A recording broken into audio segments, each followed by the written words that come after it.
హరే కృష్ణ. భగవద్గీత 7వ అధ్యాయం జ్ఞాన విజ్ఞాన యోగం 19వ శ్లోకం.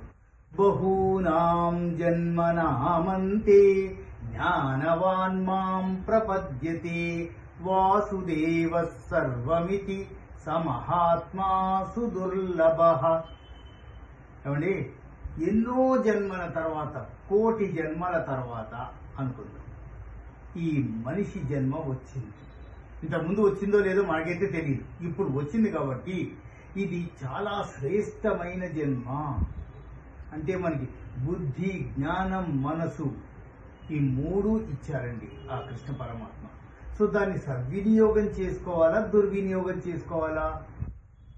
అలా దుర్వినియోగం చేసుకున్న వాళ్ళు ఏమవుతున్నారో మనందరికీ తెలుసు. సద్వినియోగం చేసుకోగలిగితే ఆ శ్రీకృష్ణ పరమాత్మ సాక్షాత్కారాన్ని పొందుతాము. అంతటి మహత్తరమైన జన్మని వృధా చేసుకోవద్దురా నాయనా అని శ్రీకృష్ణ పరమాత్మ బహూనాం అంటే ఎన్నో, చాలా వరకు, జన్మనాం అంటే చాలా జన్మలలోంచి వచ్చిన శ్రేష్టమైన జన్మ మన మానవ జన్మ అని వివరిస్తున్నారు.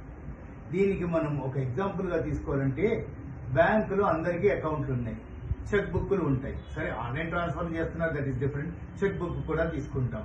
ఆ చెక్ బుక్ ఓపెన్ చేస్తే 1 to 20 మనం ఎన్ని లీవ్స్ తీసుకుంటే ఆ చెక్ బుక్ అన్ని సమానమే, సేమ్ ఈక్వల్.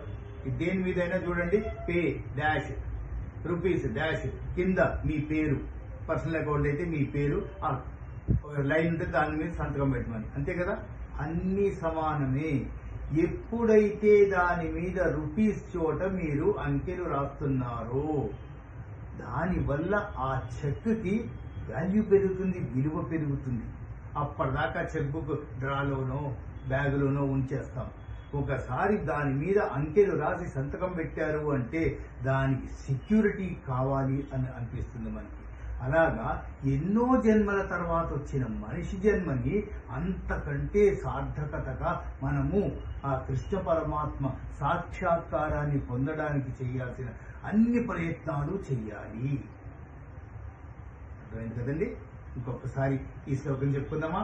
చతుర్విధా భజంతే మాం జనా సుకృతినోర్జున ఆర్తో జిజ్ఞాసురర్థార్థి జ్ఞానీ చ భరతర్షభ. భరతర్షభ అంటే అర్జునుడిని అంటున్నాము. ఓ అర్జున అని, భరత శ్రేష్ఠ, భరత వర్ష అంటే మనల్నే సంబోధిస్తున్నాడు అని అనుకోవాలి. హరే కృష్ణ. సనాతన ధర్మం నిలబెట్టడానికి నేను చేస్తున్న చిన్ని ప్రయత్నం మీకు నచ్చినట్లయితే షేర్ చేయండి, సబ్స్క్రైబ్ చేయండి, నన్ను సపోర్ట్ చేస్తూ ఉండండి. ధన్యవాదాలు.